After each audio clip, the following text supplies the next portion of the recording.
Hi, my name is Caitlin Bullock.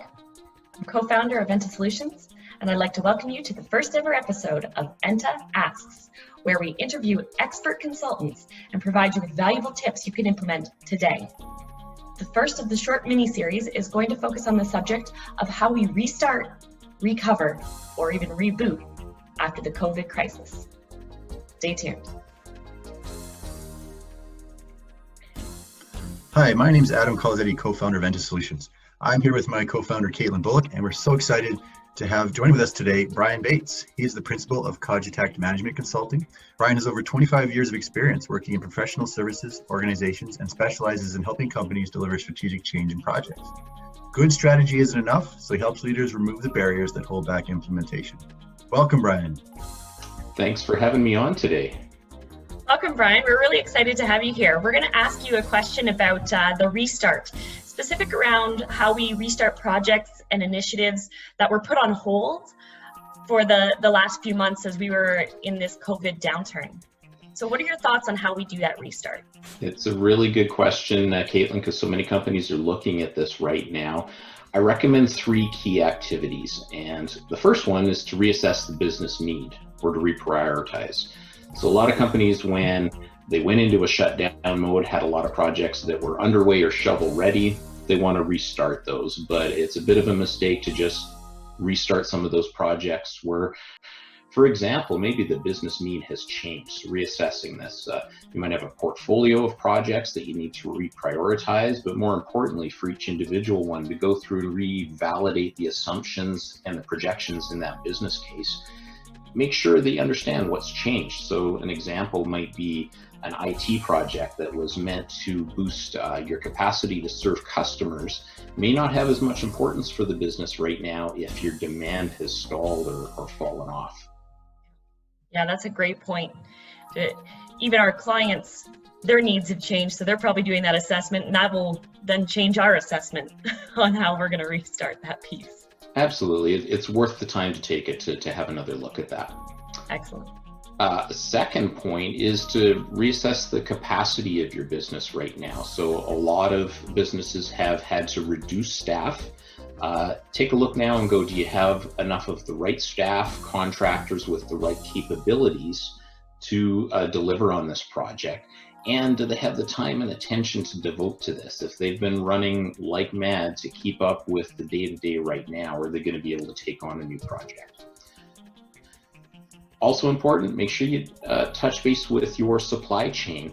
A few things can derail a project quite as much as not having the materials or supplies that you need for a critical project on time when you need them.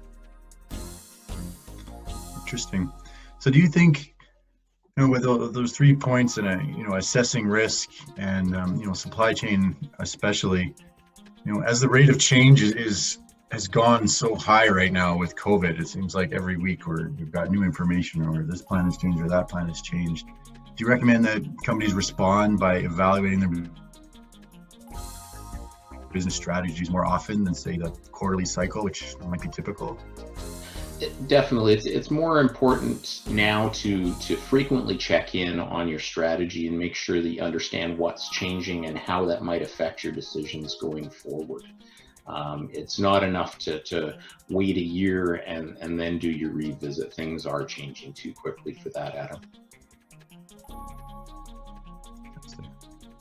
Excellent. Yeah, and I like that point about supply chain.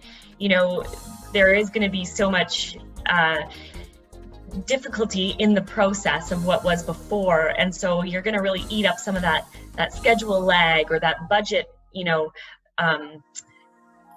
cushion that we all put into our projects and our initiatives. It's going to get eaten up really, really fast if we have those delays. Yeah, that's a good point. So the risks around projects and initiatives are changing right now too. So risks that were unheard of just a few months ago could affect your project now. Things like a second wave of restrictions related to COVID. Other risks have changed in probability and severity. So we talked about supply chain, but travel restrictions, if that was a key part of your project or initiative, that's changed your risk profile for your project. And to use an example, it's really tough now to, or tougher potentially, to speed up the schedule on your project by adding in people resources if you're restricted by how many people you can have working in a single space right now. So it's important to take time to assess these risks and how they might affect your initiative. Absolutely. Well, thank you so much, Brian. Those are great points, and we appreciate your time, and we look forward to working with you in the future. Thanks. Hope it's helpful. Thanks, Brian. Thank you. Thank you for joining us on Enta Asks. If you are a business consultant and would like to be interviewed, please feel free to contact myself or Adam. And I hope you found it valuable. If you did, we'd love it if you shared or liked it. The more value it brings to both the interviewee and the interviewer. So thank you so much. Thank you.